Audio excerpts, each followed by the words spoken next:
Film Black Panther 2 alias Black Panther Wakanda Forever tidak lama lagi akan dirilis. Kini, sebuah trailer singkat menampilkan berbagai aksi Black Panther baru dan juga armor final Ironheart. Trailer berdurasi 45 detik tersebut memperlihatkan kemunculan Black Panther wanita baru. Dia tampak beraksi melawan para Talokan yang menginvasi Wakanda.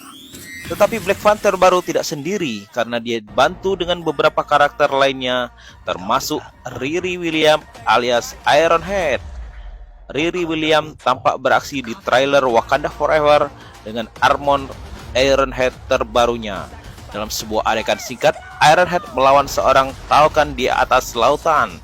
Riri tampak antusias dengan pertarungan tersebut dan sepertinya menjadi pertarungan pertamanya.